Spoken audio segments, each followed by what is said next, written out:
All right, good morning.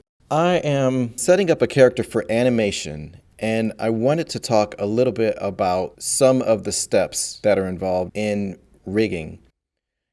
Rigging is a really exciting stage of the animation process. It's actually the opposite. Rigging, it's exciting because once it's done, you'll have a character or a puppet that you can move around in a lot of really natural ways. But the setup itself is not very fun. It's really kind of enjoying the results before you have them. So in this case, I have a character. I'm starting him out in the famous T pose. There's a few reasons why it's advantageous to have a character in a T pose. I'll get into those in a second. And I'm doing something a little different for this rig that I don't normally do. I want to get into that right away and show you. Normally, when I rig a character, I just have one locus for the rotation.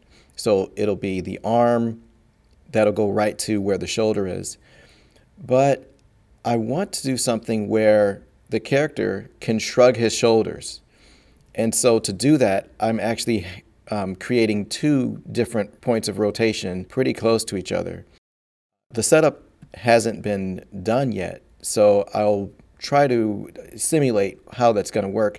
And I decided to create this video to demonstrate some of the more trickier areas that you have to go through in order to have a character that's properly set up. So one of the things that you'll notice, obviously, are these circles where the joints are going to bend. It's actually really surprising how helpful those circles are to kind of guarantee that your hookups are going to be right where they need to be. And what's nice about that is once it's all set up properly, it'll be invisible. So as the character moves their arms around and goes through their different motions, these circles will guarantee that you have a nice seamless joint. Even on an open rig, which means that you can just grab and pull the elements apart without any relationships or hierarchies or anything, even in an open rig, these circles will guarantee that you're going to have a nice bend in all of your joints. Let me show you a little bit about this new setup that I'm excited about. One of the first things that'll need to be done is we'll need to angle those shoulders down. The reason for the T pose, and the reason why for this rig, I'm not going to set the character up with these angles pre-done, is when the character has their arms straight out, you'll notice that the angle of rotation, it should be at 0, 0, 0. We're only working with two of these axes since we're not going to be moving on the Z. Whenever we need to reset the pose or go back to kind of a normal state, we know that we can just zero out the angle or the rotation on this one shoulder. We'll be right back where we started. Now, by that same logic, we could make this the home position so that when we want to go back to a normal pose, right, we have a more natural looking kind of starting point. But again, I think there are different schools of thought about whether or not your T-pose should be arms straight out or whether your T-pose should be kind of down by their sides. But let me show you the fun stuff. I have a symbol here, which is going to have two circles pretty close to each other. They even overlap a little bit, as you can see there. And the idea is going to be, if I want the character to shrug his shoulders or even just stand in a more natural pose, we can just lower the arm there. This is not set up now, but once it is set up, the idea is you'll grab the shoulder from kind of the collarbone. Again, I won't be able to simulate it well here because it's not set up, but I'll try to simulate it a little bit. But we'll be able to shrug his shoulders. Again, this is simulated. It would not be skewed.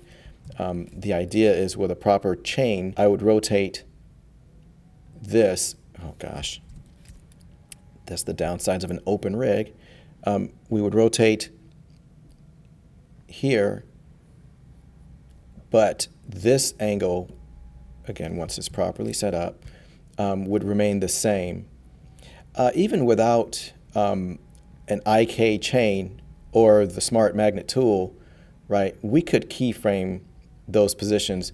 But the whole advantage of having a smart magnet rig or an IK setup or an FK setup, I'll go into those terms later if you're not familiar with those. The whole advantage is that you don't have to reset the pivot point or reorient the position of your art elements each time you move something.